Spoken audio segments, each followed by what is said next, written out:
Hi Commerce, welcome to my video. First of all, I want to introduce myself. My name is Melinda and you can call me May. Now, in this video, I would like to explain about the learning system of Universitas Terbuka, Part 1. Part 1. Oke guys, kita lanjut aja, but in Indonesian language because I can speak English well actually. So, aku bakal ngejelasin tentang sistem pembelajaran di Universitas Terbuka. Yang pertama, ada yang namanya tutorial online yang disingkat dengan nama Tuton. Oke teman-teman, jadi tutorial online itu adalah salah satu sistem pembelajaran di Universitas Terbuka yang secara online. Nah, Tuton itu kayak gimana? Kalau teman-teman maba atau mungkin teman-teman yang udah lama tapi belum pernah mengikuti tutorial online, itu bisa teman-teman aktivasi dulu di websitenya elearning.ut.ac.id. Setelah aktivasi, nanti tinggal masuk ke email balasan dari UT-nya dan akan masuk emailnya itu isinya user dan password dari UT-nya. Nanti tinggal di login menggunakan itu, atau juga ada linknya untuk langsung nyambung ke loginnya gitu. Nah, kalau sudah login nih, teman-teman kan ngeklik form kesediaan mengikuti Tuton tuh sesuai dengan tanggal yang sudah disediakan oleh UT-nya. Lanjut tuh nanti kalau udah teman-teman di saat tanggal hari H tutorial online akan muncul beberapa mata kuliah yang teman-teman ambil pada semester itu. Nah, dari mata kuliah yang udah muncul itu, teman-teman itu bebas mau ngerjain yang mana dulu mata kuliahnya. Misalkan teman-teman itu punya 6 mata kuliah pada semester ini. Nah, dari mata kuliah, misalkan mata kuliahnya A, B, C, D, E, F gitu kan. Terus teman-teman mau ngerjainnya itu mata kuliah yang C dulu atau yang F dulu, itu nggak masalah. Teman-teman mau ngerjain yang mana aja duluan. Dan waktunya itu fleksibel. Fleksibel itu dalam arti 24 jam non-stop, mau kerjain jam 1 pagi, jam 2 pagi, jam 7 pagi, itu terserah. Yang penting harus sesuai dengan tanggalnya. Biasanya nanti di sosmed-sosmed UPBJJ masing-masing akan mengirimkan informasi tentang pertanggalan Tuton gitu. Jadi nanti misalkan Tuton sesi 1 dari tanggal berapa sampai tanggal berapa gitu. Nah, itu nanti ada informasinya di UPBJJ masing-masing atau di grup WA teman-teman masing-masing yang teman-teman joinin gitu. Oke, terus lanjut. Tadi aku menyebutkan kata sesi. Sesi itu apa sih? Sesi itu semacam pekan kali atau minggu gitu. Jadi kalau sesi 1 itu adalah perkuliahan di minggu pertama. Jadi perkuliahan di sesi 1 gitu secara online. Tapi kalau secara offline itu mungkin bisa dikatakan sebagai perkuliahan minggu pertama. Sesi 1 ada sampai ke sesi 8 gitu. Jadi ada 8 kali pertemuan kalau secara offline, tapi kalau secara online ada sesi ke-8 gitu. Jadi kita cuma ada 8 sesi.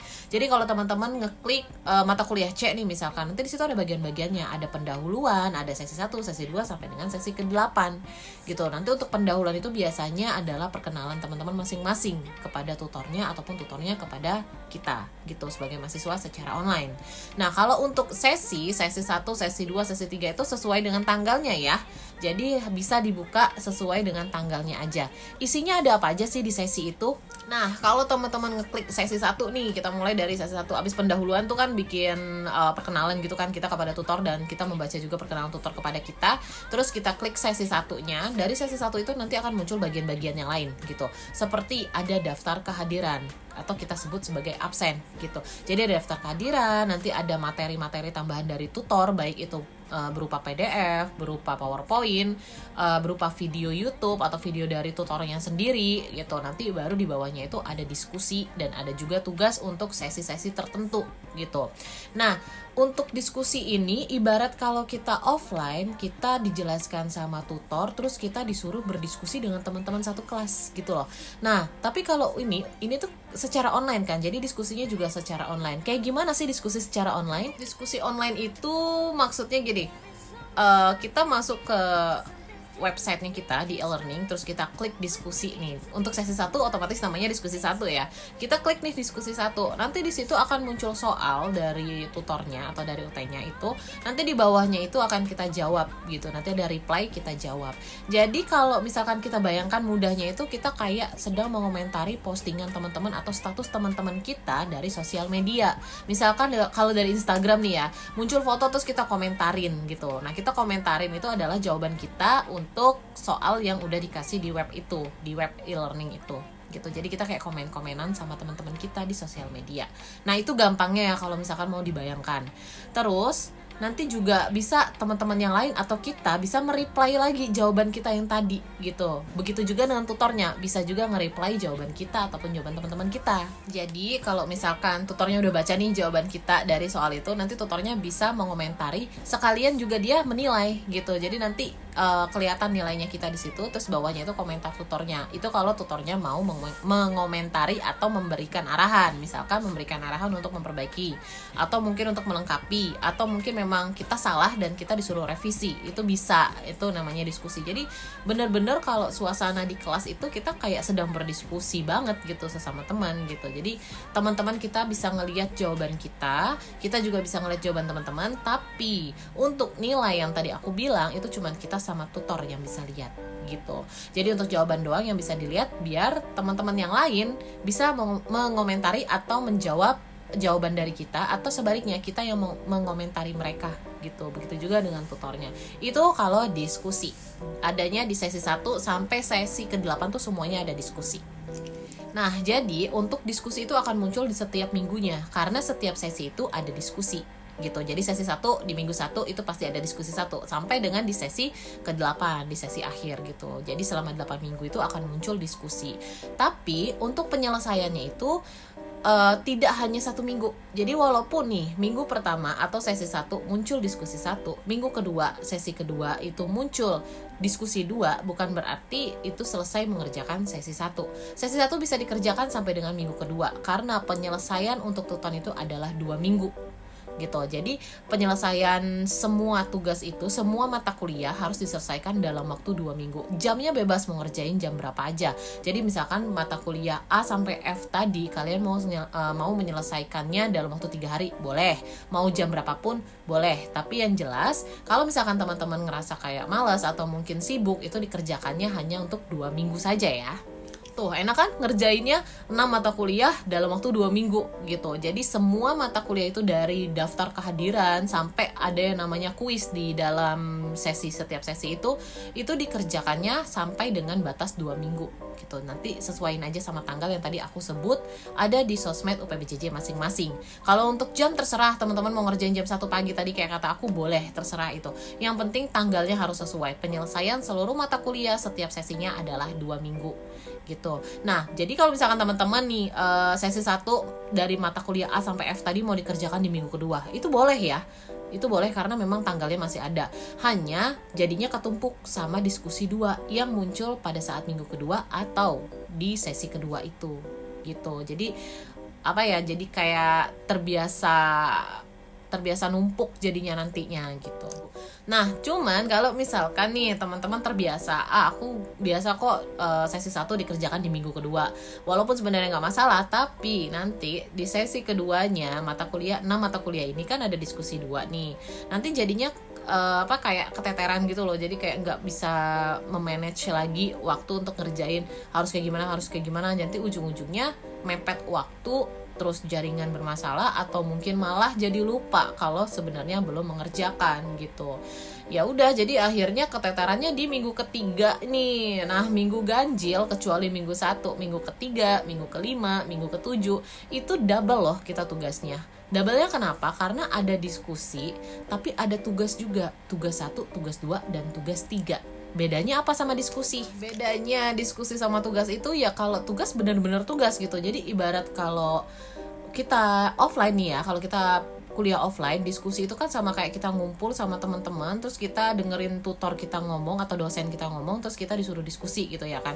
Tapi kalau tugas kan kita masing-masing nih ya kan, masing-masing mengerjakan dengan soal yang sudah dikasih sama dosennya kalau secara offline. Nah, ini sama, tugasnya itu kita masing-masing, yang kita dimana artinya nggak bisa melihat jawaban dari teman-teman kita, dan teman-teman kita nggak bisa ngelihat jawaban dari kita. Jadi tugas itu murni cuman kita dan dosen kita atau tutor kita yang tahu di website itu, baik dari komentar, baik dari nilai. Kalau diskusi itu kan kita bisa ngelihat komentar tutor ke yang lain, dan yang lain juga bisa ngelihat komentar tutor ke kita. Kita pun bisa ngelihat jawaban teman-teman kita dan sebaliknya ya, karena itu perbedaannya diskusi sama tugas. Jadi pengerjaannya kalau diskusi itu kayak kita komen-komenan di sosmed, tapi kalau tugas benar-benar kita ngerjain tugas gitu.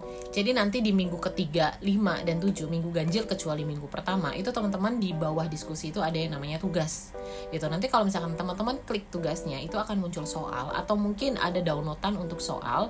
Kalau sudah teman-teman copy paste ke Word, terus nanti dikerjakan di Word boleh, atau teman-teman mau tulis tangan juga boleh, yang penting bisa dijadikan PDF, itu lebih rapi. Hanya memang ada beberapa tutor yang menyarankan di dalam soal itu untuk dijadikan Word aja. Itu nggak masalah, ikutin aja aturannya. Tapi kalau nggak ada aturannya, boleh pakai PDF, boleh pakai Word untuk dikumpulkan gitu. Nah, nanti di dalam tugas itu, selain soal, di bawahnya itu akan ada data tanggalnya, tanggal terakhir ngumpul itu harus kapan, teman-teman itu ngumpulinnya tanggal berapa, dan lain-lain. Jadi nanti di situ ada add submission, itu untuk upload jawabannya. Jadi jangan sampai ketinggalan, karena batas waktunya tetap 2 minggu walaupun double tugasnya ya. Nah, itulah tadi kenapa aku menyebutkan kata keteteran, karena kalau misalkan nih teman-teman ngerjain sesi 1 atau diskusi 1 itu di minggu kedua, walaupun sebenarnya itu adalah tanggal yang diperbolehkan karena masih ada batas waktunya, masih berjalan gitu waktunya ya untuk sesi 1, tapi nanti untuk yang di sesi kedua, diskusi 2-nya itu takut nggak kehandle gitu, karena ngerasa kayak aduh banyak banget, kerjain aja deh di minggu ketiga akan masih bisa. Iya memang bisa, tapi di minggu ketiga itu kita double gitu, ada diskusi 3, ada tugas 1, yang dimana tetap penyelesaiannya hanya 2 minggu. Bukan berarti double tugas, ada diskusi dan tugas, terus batas penyelesaiannya jadi nambah. Enggak, tetap 2 minggu. Jadi nanti ada tanggal batasnya juga ditulisin di tugas itu, yang ada di tabel kata aku data untuk tugas itu gitu. Jadi kalau bisa sesuaikan aja dengan minggunya mulai mengerjakannya gitu. Jadi kalaupun sibuk, cadangan aja untuk ngerjain di minggu berikutnya gitu, karena tugas itu lebih banyak. Ya, jadi bayangin aja sih, kayak kita ngerjain diskusi 2, walaupun sebagian ataupun mungkin seluruh mata kuliah kita kerjakan di minggu ketiga, yang dimana gabung sama diskusi 3. Mungkin gak berat kalau diskusi sama diskusi ya, tapi kalau udah kebayang kayak sama tugasnya, yang dimana soalnya itu biasanya lebih banyak daripada soal yang ada di diskusi gitu. Jadi kayak triple gak sih, kayak bukan double lagi itu ngerjainnya, kan ada diskusi 2, diskusi 3, tugas 1 gitu, jadi kayak lebih berat gitu loh. Nah, jadi saran aku, alangkah baiknya kalau mengerjakan diskusi itu dalam waktu 1 minggu itu, 1 minggu yang dimana minggunya itu memang minggu seharusnya.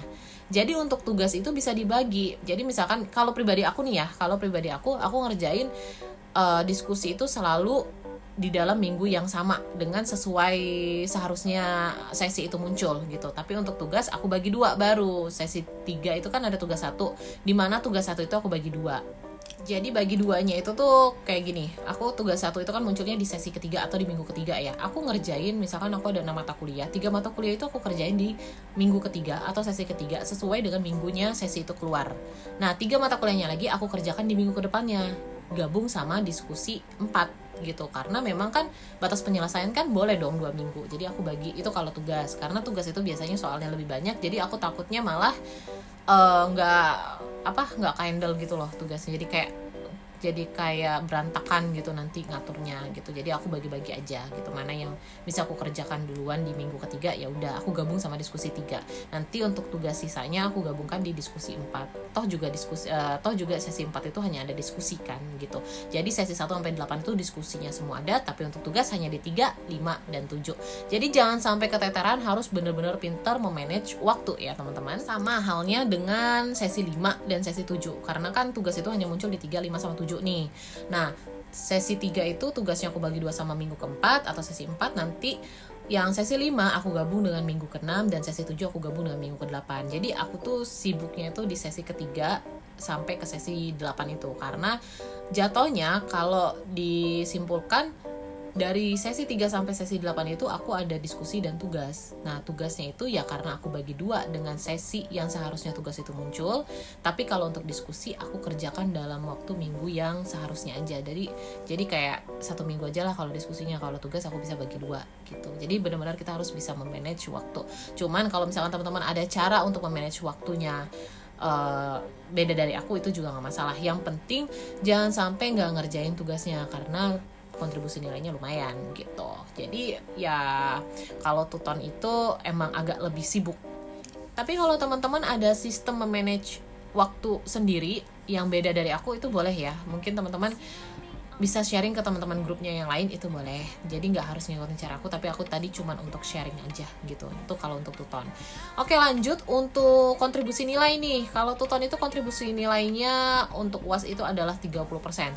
Jadi kalau misalkan teman-teman nilainya itu di atas 30% UASnya, benernya gitu maksudnya, nilai kontribusi Tuton itu akan membantu 30%. Tapi kalau misalkan UAS teman-teman nggak ikut, atau mungkin ditemukan plagiat, atau mungkin apalah ya yang menyatakan kalau UAS teman-teman itu akan anjlok nilainya, ya Tuton itu tidak akan berkontribusi gitu. Jadi patokan kita tetap di UAS. Cuman jangan karena patokan kita di UAS jadi tugas atau diskusi itu kita abaikan. Jangan juga kayak gitu. Karena sayang kalau misalkan ternyata UASnya bagus, kan bisa kontribusi dari Tuton nilainya. Jadi tetap harus dikerjakan. Oke guys, jadi itulah seputar tentang tutorial online. Walaupun mungkin belum lengkap, tapi itulah gambaran sedikit tentang tutorial online. Dan teman-teman bisa ngelihat gambaran tutorial online itu di YouTube aku ya, YouTube aku di sini. Nanti di situ ada tentang gambaran-gambaran tutorial online gitu. Nah, nanti di sana juga teman-teman bisa lihat gimana sih cara pengerjaan tutorial online, atau teman-teman mungkin ada channel YouTube yang lain yang mungkin teman-teman bisa tonton dan bisa lebih dimengerti gitu pembahasannya, itu juga boleh. Dan yang pasti untuk para camaba jangan lupa ikut LPK BJJ. LPK BJJ itu ada OSMB-nya, OSMB yang seperti ospek dan lain-lain. Itu juga akan menjelaskan seputar tutorial online juga loh. Jadi jangan sampai ketinggalan dan jangan sampai gak ikut, biar teman-teman semakin ngerti dan semakin lancar untuk berkuliah di Universitas Terbuka secara online. Oke, sekian untuk penjelasan part 1 kita pada hari ini, dan bye-bye.